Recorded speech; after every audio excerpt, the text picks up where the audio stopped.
Hi again, I'm Stephen Wessner, CEO of Predictive ROI. Thanks for coming back for this week's video. If you haven't yet subscribed to our YouTube channel, please do. Just click the little subscribe button below, click the little bell that's next to it so that you get our notifications every Thursday when we air a new video. Would love to have you as part of our channel. So for this week, I want to go a little bit deeper into this path, into this strategy, I should say, regarding the Dream 25. Last week, we talked about, who should be in your Dream 25. And I shared some insights, some things that we have learned along the way over the last several years about how to construct a Dream 25 prospect list, some of the criteria you might want to consider, and then how to build the list. Today, we're going to take that now a step further. Let's assume that you have built your Dream 25 list. Now what? Now what do? How do you open the door with your Dream 25? So I'm going to suggest that you consider the Trojan Horse of sales as part of your strategy. Now, you might already be familiar with the old story of the Trojan Horse, and after the 10-year battle in the Trojan War, the Greeks were trying to break past the city walls of the city of Troy, and after 10 years, they just couldn't. There were major losses on both sides, and they just couldn't. So they made it seem like to the Trojans that they were just giving up, and they left a large wooden horse on the beach, and it looked like the Greek armada had sailed home back to Greece, and they were just giving up on the war. When the reality is, as the story goes, the Trojans were so gleeful to see this, what they thought was a peace offering, and wheeled it right into the city gates, and they did not check to see that there was a Greek strike force sort of hiding out in the belly of the horse. And then when everybody went to sleep, those soldiers snuck out of the belly of the horse, opened the city gates, the entire Greek army flooded the gates, flooded the city, I should say, and they sacked the city. Hence, and that gave birth to the expression, beware a Greek bearing gifts. So, and I'm giggling because I'm Greek, so my family is Greek, and so that story has some special interest to us. But anyway, so you can use a Trojan horse, or you can position your content as a Trojan horse and use that to open the door with your Dream 25. Here's how. Let's say that you're the host of a top-rated podcast, or let's say that you are the host of a YouTube video series. Awesome. Let's say that you're writing a book. Let's say that you're about to embark on a research project, and the insights from your Dream 25 would be really, really helpful for the research study. Let's say that you're the author of a rockin' awesome, super popular blog. Fantastic. Let's say that you're a contributor to maybe Thrive Global or Forbes.com. So the point is that your Trojan horse of sales can be channel agnostic.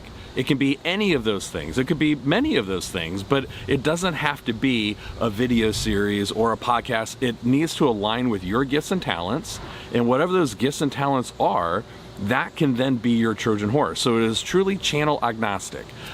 For me, I use the Onward Nation podcast as our Trojan horse as part of BizDev for Predictive ROI. But you can choose any channel that feels comfortable to you.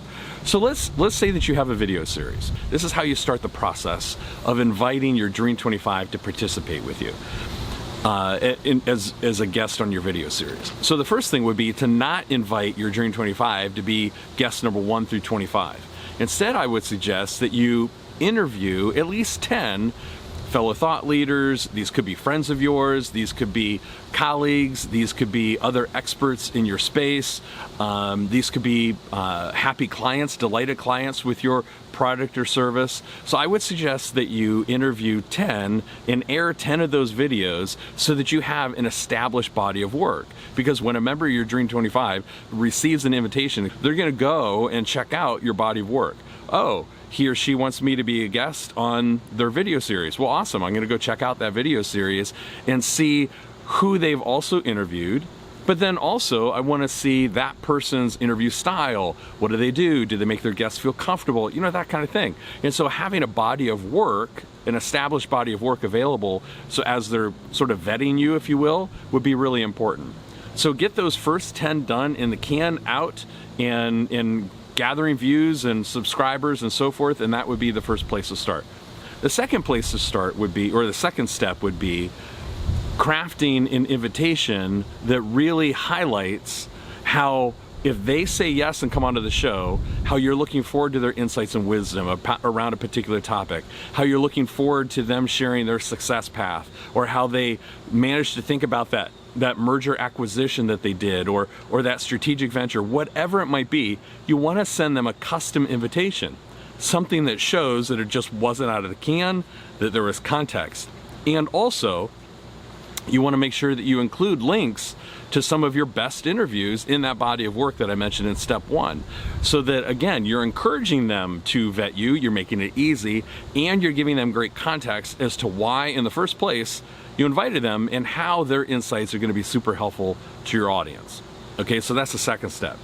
The third step is going to be super simple. The third step is literally hit send. Okay, so when I've had these conversations with many, many business owners, oftentimes what happens is that they build the Dream 25 list, they do the 10 interviews, they got the video series out there, or podcast, or whatever channel that they've chosen, and then they're about ready, and now they start to get nervous. Now the fear of rejection, the fear of whatever, the imposter syndrome starts to rise up, and they think, oh, I'm paralyzed. I can't hit send. What if they say no? What if they laugh at me? What if they reply and say, there's no way I'm going to be on your video series as your guest? What if? And I will tell you that that is often not the case. In fact, will some of your Dream 25 say no? Sure, just because of conflicts in schedule and so forth. There's a myriad of reasons why their schedule might not allow, and so just be patient. It doesn't have to be today. This is a long-term strategy, right? So being consistent. Well, sorry to hear that, Jane. Sorry to hear that, Bill. Maybe we can loop back and connect in a couple of months when your schedule frees up. Would that be okay? So this, again, is a long-term play. But set the fear aside, because those fears, again, based on my experience, are unwarranted. It oftentimes does not materialize. In fact, more than not, it doesn't. In fact, your Dream 25 are likely going to reply and be enthusiastic about wanting to share their insights and wisdom with your audience. Okay, so the third step is hit send. Okay, now this might seem a little bit weird because we're talking about the Trojan Horse of sales. We're talking about your Dream 25. So now the final step might seem a little bit strange, but I'm going to add a lot of context to it in next week's video. And so the final step is, don't sell a thing. When they come onto your show, when they come onto your video series, or they're part of a chapter in your book, whatever the interview style is, resist the temptation to sell. Don't be that person. Don't be that person who says, hey, Jack, thanks for joining me for the interview. And hey, by the way, when we're done, I would really love to talk to you about our product or service. Don't do that. That is going to feel so schwarmy and super uncomfortable for Jack or whoever your guest is. Do not do that. Resist the temptation. Even if they bring it up, resist the temptation. Talk about how, after the episode airs and after you share it on social and after you get some feedback, would love to loop back and have a conversation if they bring it up. If they don't bring it up, don't you bring it up either. Resist the temptation. No selling. No selling before the interview starts, no selling during the interview, and certainly no selling when the interview is done. Thank them for their time, that you're grateful for their insights and wisdom, that you really appreciate them being helpful to your audience, and that's it. Thank them, say, looking forward to our paths crossing again, hopefully in the not too distant future, and be done. And then afterwards, when the episode airs, that's when you start the downstream process. And remember, your Dream 25 are your most desired clients, your clients who you would most love to do work with. And if that's the case, you can afford to wait a day or a decade, because it may take that long. Because again, this is a long-term strategy. So next week, I'll come back and share some additional insight behind the curtain as to what you do after the episode airs or the video airs and how all that process works. But until then, again, if you haven't subscribed, please do. Please leave me your questions and comments below. Your feedback helps us get better each and every week. And until next week, double down and onward with gusto.